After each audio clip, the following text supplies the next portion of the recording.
Si vous avez passé toute votre vie à essayer d'être une bonne personne, à toujours faire ce qui est juste, à toujours mettre les autres avant vous, et que malgré cela, vous avez l'impression que le monde vous répond par le froid, l'ingratitude et même le mépris, alors ce film est pour vous. Je ne parle pas de n'importe qui, je parle de vous.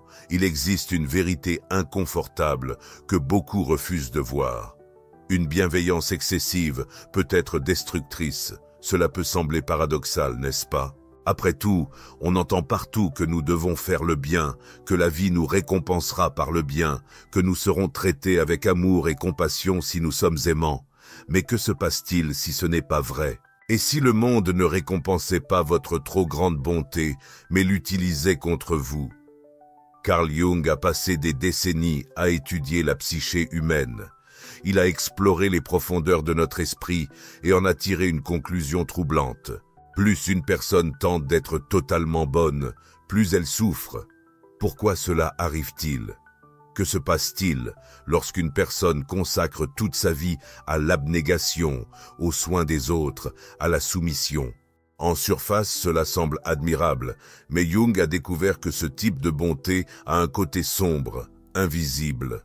Un côté souvent ignoré, mais qui peut influencer toute votre vie. La question que vous devez vous poser est, êtes-vous, vous aussi piégé dans ce cycle invisible? Imaginez un enfant qui, dès son plus jeune âge, apprend qu'il ne sera aimé que s'il est obéissant, s'il se conforme, s'il ne remet jamais en question, en faisant toujours ce que les autres attendent de lui.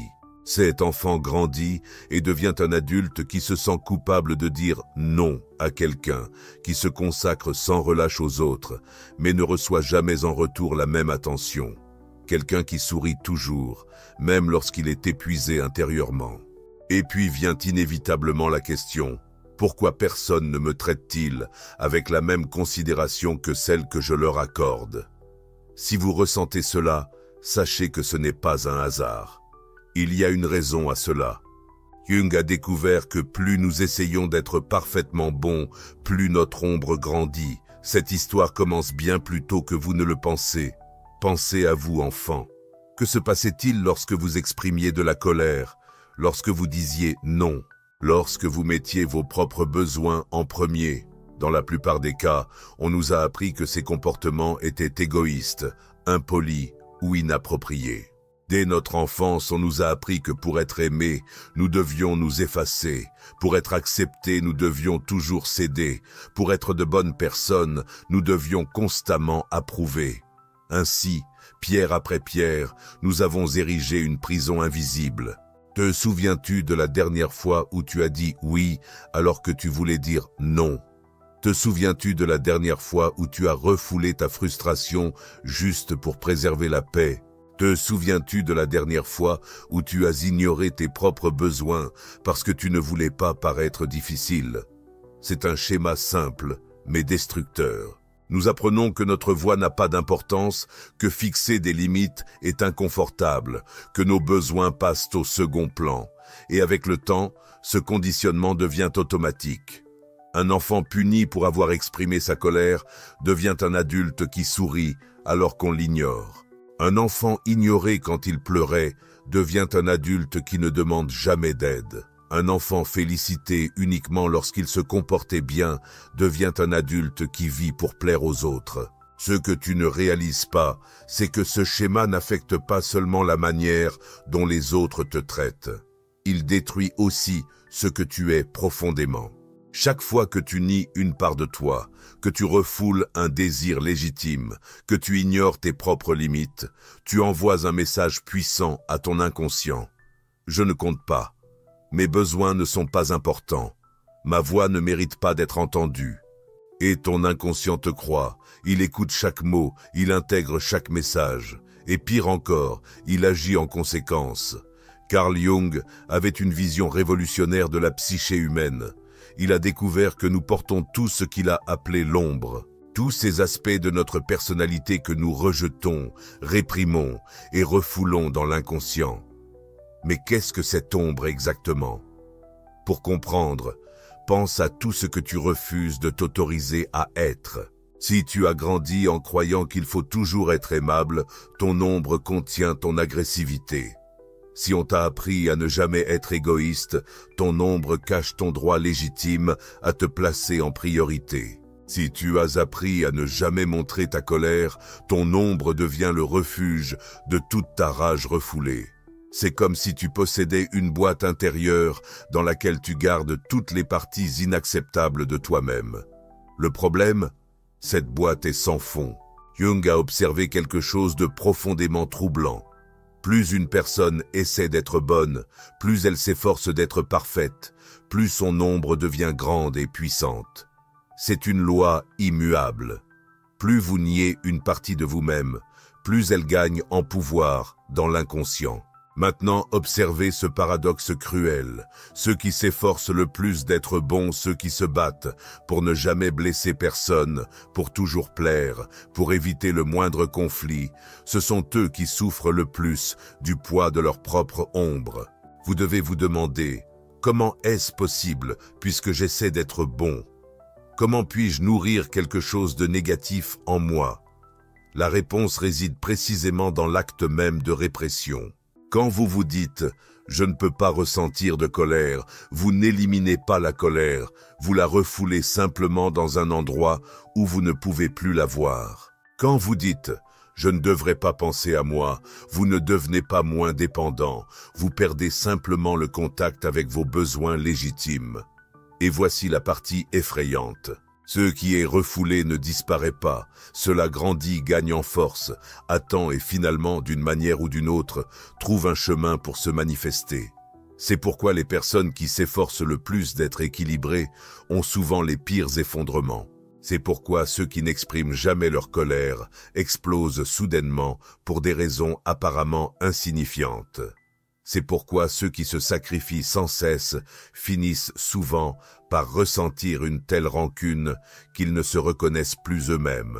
Jung dirait « Votre ombre trouvera toujours un moyen de se faire remarquer. La seule question est, allez-vous la reconnaître en pleine conscience ou allez-vous être dominé inconsciemment par elle ?» Imaginez cela comme une pression qui monte lentement. Chaque fois que vous avalez vos frustrations, chaque fois que vous souriez alors que vous voudriez crier, chaque fois que vous dites « tout va bien » alors qu'en réalité rien ne va, vous ajoutez de la pression au système. Au début, cela semble inoffensif. Vous pensez pouvoir gérer. Vous vous dites « ça ne vaut pas le conflit » ou « je devrais être plus compréhensif » ou « je ne devrais pas être égoïste ». Mais que se passe-t-il quand cette pression s'accumule pendant des mois, des années, des décennies? Vous l'avez sûrement remarqué chez vous ou chez quelqu'un de votre entourage. Une personne toujours calme quitte soudainement une relation de 15 ans sans prévenir. Un ami qui aidait toujours tout le monde disparaît soudainement et coupe tout contact. Un collègue qui prenait toujours du travail supplémentaire annonce brusquement sa démission en pleine réunion. Cette ombre ne se manifeste pas de manière consciente et intégrée, mais plutôt comme une éruption violente. C'est le débordement inévitable de tout ce qui a été réprimé. Des signaux apparaissent bien avant l'explosion finale. Vous commencez à ressentir un vide inexplicable, comme s'il manquait quelque chose dans votre vie, sans parvenir à mettre le doigt dessus. Vous ressentez une fatigue que le sommeil ne suffit pas à dissiper, une irritation constante qui semble n'avoir aucune cause évidente. Puis apparaissent des symptômes physiques, maux de tête fréquents, troubles digestifs, tensions musculaires chroniques, insomnie. Votre corps essaie de vous faire comprendre ce que votre esprit refuse d'admettre. Vous êtes en conflit avec vous-même. Vos relations perdent peu à peu de leur saveur. Vous constatez que vous ne ressentez plus la joie authentique d'être en compagnie des personnes que vous prétendez aimer. Vous commencez à éprouver du ressentiment envers ceux que vous aidez le plus. Au fond de vous, vous vous demandez « Pourquoi est-ce que je continue ? Pourquoi personne ne fait la même chose pour moi ?» Puis un jour, quelque chose d'apparemment anodin survient. Quelqu'un demande une simple faveur, quelqu'un oublie de remercier, quelqu'un vous néglige à nouveau, et quelque chose en vous se brise simplement. C'est à ce moment que l'ombre prend le contrôle. non pas parce qu'elle est plus forte que vous, mais parce que vous l'avez ignorée trop longtemps. Prenons l'exemple d'Anne, une mère de famille mariée de 52 ans, mère de 2 enfants adultes. Toute sa vie, elle a été la colonne vertébrale de la famille, toujours aimante, toujours présente, toujours dévouée. Enfant, Anne a appris que sa voix devait être douce, que ses désirs devaient passer au second plan et que l'amour signifiait céder, comprendre et pardonner. Avec le temps, c'est devenu automatique. Elle parlait ainsi, sans y penser. Sa vie tournait autour du bien-être des autres, jamais du sien.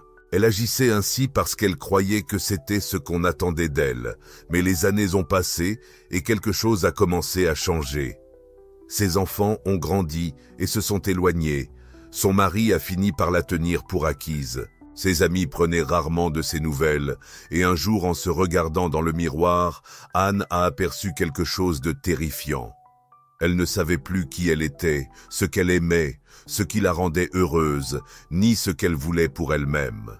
Elle ne savait pas répondre, car toute sa vie avait été définie par les attentes des autres, et maintenant, quand elle avait enfin besoin de quelqu'un pour la soutenir, il n'y avait personne. Que se passe-t-il lorsqu'une personne donne tout et réalise finalement qu'elle n'a jamais vraiment possédé quoi que ce soit pour elle-même? Jung a observé ce schéma chez d'innombrables patients. Des personnes bonnes, généreuses, altruistes, mais qui souffraient profondément. Il a découvert que la bonté sans limite mène à une sorte de suicide émotionnel. Et non, ce n'est pas une exagération. Chaque fois que vous négligez vos besoins pour préserver la paix, chaque fois que vous laissez quelqu'un vous mépriser par peur d'être perçu comme égoïste, chaque fois que vous dites « oui » alors que vous voudriez dire « non », vous vous effacez. Une partie de vous disparaît, et cela a des conséquences. L'histoire d'Anna n'est pas un cas isolé. C'est le destin inévitable de tous ceux qui mettent systématiquement les besoins des autres avant les leurs, jusqu'à ne plus rien leur rester d'eux-mêmes. Jung a appelé cela la névrose de la victime, un état dans lequel une personne vit uniquement pour les autres, jusqu'à ce que son énergie, son essence, son identité commencent à se désagréger. Et le pire, c'est que cela se produit de manière si subtile que la victime ne s'en rend même pas compte, jusqu'au jour où elle se réveille et sent qu'elle n'a plus rien à l'intérieur. Mais l'histoire ne s'arrête pas là, car peu importe à quel point quelqu'un tente de réprimer sa douleur, la souffrance accumulée finit toujours par trouver un moyen de s'échapper. Que se passe-t-il lorsqu'une personne passe sa vie à donner sans jamais rien recevoir en retour ?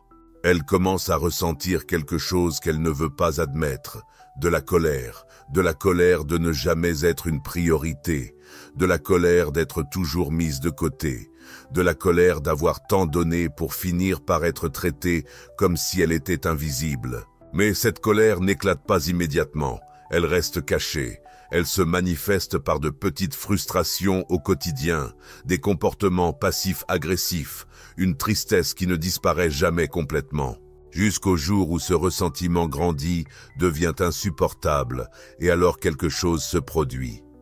Cette personne qui a toujours été gentille, compréhensive, parfaite, finit par ne plus se soucier. Elle devient froide, distante. Elle sent qu'elle a perdu confiance en les gens, en sa famille, en l'amour, car dans son fort intérieur, elle réalise qu'elle a été exploitée. C'est là la véritable tragédie de la névrose de la victime. Pas seulement la perte de soi, mais la transformation ultime en quelqu'un qui ne reconnaît plus la valeur des liens humains. Quelqu'un qui, après avoir tant donné, n'a plus rien à offrir, pas même lui-même. Peut-être que tu te reconnais en ce moment, peut-être ressens-tu cette colère qui s'accumule en toi depuis des années, mais que tu n'as jamais laissé s'exprimer. Après tout, les bonnes personnes ne ressentent pas de colère, n'est-ce pas? Les bonnes personnes comprennent, les bonnes personnes pardonnent, les bonnes personnes n'explosent jamais. Mais que devient toute cette colère refoulée? Elle ne disparaît pas comme par magie. Au contraire, elle se transforme en quelque chose de plus subtil et souvent plus destructeur. Elle devient ce que j'appelle la colère silencieuse, une force corrosive qui ronge lentement ta joie, ta spontanéité, ta capacité à faire confiance et à créer des liens. As-tu remarqué comment certaines personnes, après des années à être bonnes, semblent perdre l'éclat dans leur regard? Comment elles paraissent toujours là physiquement, mais émotionnellement distantes? Comment leur rire atteint rarement le cœur? C'est un signe de colère silencieuse. Au début, elle se manifeste par de petites irritations que tu refoules rapidement. Puis elle évolue en un découragement constant, une fatigue apparemment sans cause. Enfin, elle devient une forme d'engourdissement émotionnel. Tu continues à sourire, tu continues à aider, tu continues à dire les bons mots, mais quelque chose en toi est profondément déconnecté. Et puis vient l'étape finale, la rancune cristallisée. Tu commences à réaliser que même si tu continues à aider les autres, tu n'en tires plus aucun plaisir. Que même si tu fais tout parfaitement, une voix en toi demande sans cesse « Pourquoi ? Pourquoi est-ce que je fais encore cela ? Pourquoi personne ne fait la même chose pour moi ?» C'est une forme sournoise d'autodestruction. Tu es toujours bon, mais maintenant ton corps et ton âme protestent. Ton système nerveux est en état d'alerte permanent. Ton intuition crie qu'il y a un problème, et pourtant tu refuses de l'écouter. Tu continues à sourire, tu continues à céder, tu continues à être bon. Jusqu'à quand? La solution à ce cycle destructeur ne réside pas dans l'arrêt d'être bon. Ce n'est ni devenir égoïste, ni insensible. La solution est bien plus profonde. Jung a découvert que la véritable bonté ne naît pas de l'auto-négation, mais de l'auto-intégration. Il ne s'agit pas d'être gentil avec les autres en se négligeant soi-même, mais de poser des limites, de prendre ses propres besoins au sérieux et de ne pas réprimer son ombre, mais de la reconnaître. Car seul celui qui s'accepte pleinement peut vivre de manière authentique et vraie. Jung n'a jamais dit que nous devions abandonner notre bonté. Au contraire, il a affirmé que la bonté ne peut véritablement exister que si nous acceptons aussi notre part d'ombre. Et cela a un sens révolutionnaire. Cela signifie que vous pouvez dire non sans être une mauvaise personne, que votre colère n'est pas votre ennemi. C'est un signal indiquant que quelque chose ne va pas, que poser des limites n'est pas de l'égoïsme, mais un acte de respect envers soi-même. Que vous n'avez pas besoin d'être accepté par tout le monde, et c'est parfaitement normal. En outre, cela signifie que votre bonté n'a pas besoin d'être naïve. Elle peut être forte, consciente et protégée. Parce que si vous refusez d'intégrer votre ombre, le monde le fera pour vous, et pas de la manière que vous souhaiteriez. Maintenant, demandez-vous, combien de fois avez-vous cédé pour préserver la paix? Combien de fois avez-vous dit « oui » alors que vous vouliez dire « non » ? Combien de fois avez-vous supporté votre douleur parce que vous pensiez que c'était juste? Si vous pouviez évaluer le prix émotionnel que vous avez payé pour une bonté sans limite, quelle en serait la valeur? Et que se passerait-il si ce prix ne concernait pas seulement votre bonheur passager, mais votre identité profonde? Jung nous l'a averti. Celui qui ignore son ombre en est esclave. Cela signifie que si vous continuez à refouler votre colère, votre épuisement et votre insatisfaction finiront par prendre le dessus de manière incontrôlable. Mais si vous choisissez de les affronter, vous pourrez les transformer à votre avantage. Si la bonté suffisait à garantir le bonheur, ceux qui mettent toujours les autres en premier devraient être les plus épanouis. Pourtant, en réalité, ce sont eux qui portent un poids invisible, une tristesse silencieuse, souvent passée inaperçue. Pourquoi? Parce que le monde ne fonctionne pas comme on nous l'a appris. La vie ne récompense pas la bonté naïve. Imaginez cette situation. Au travail, qui est le collègue qui reçoit toujours le plus de tâches, sans augmentation? Un ami qui ne dit jamais non. Il est toujours le premier à être oublié quand il ne sert plus. Un partenaire qui donne toujours plus dans une relation est celui qui finit par se sentir le plus seul.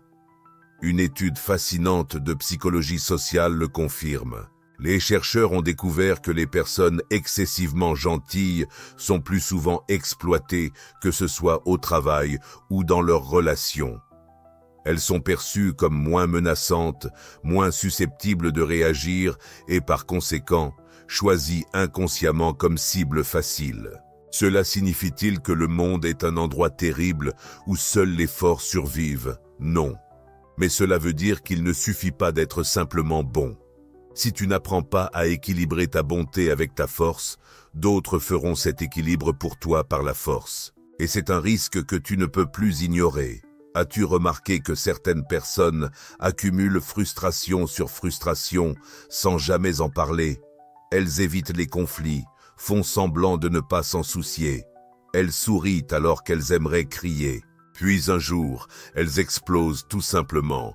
Une relation de longue date se termine brusquement. Une amitié se brise à cause d'un commentaire inattendu. Un professionnel exemplaire abandonne sa carrière sans se retourner. Ce n'est pas quelque chose qui arrive du jour au lendemain. Cela se produit parce que personne ne peut vivre éternellement en réprimant son ombre.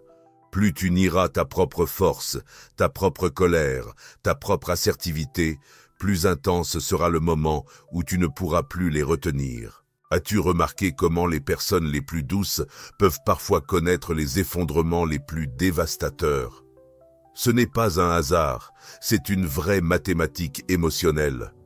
La pression accumulée par des années de répression ne peut pas tenir indéfiniment.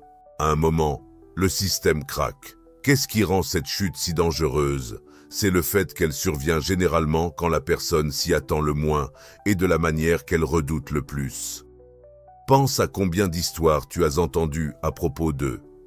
La personne la moins probable. Le partenaire dévoué qui quitte soudainement sa famille sans explication, l'ami loyal qui disparaît à tout jamais, l'employé dévoué qui détruit brusquement sa carrière dans un moment de colère.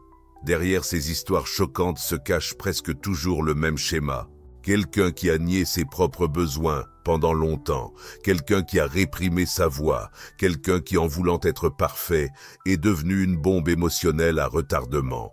Le plus triste, c'est que lorsque l'explosion finit par arriver, elle est rarement constructive. Au lieu d'être un catalyseur de changements positifs, cette chute détruit souvent ce que la personne chérissait le plus. Les relations s'effondrent, les carrières sont sabotées, les réputations sont ternies et l'individu se retrouve dans un no man's land émotionnel, sans son ancienne identité de bonne personne, mais aussi sans la nouvelle identité intégrée, saine, qui pourrait la remplacer.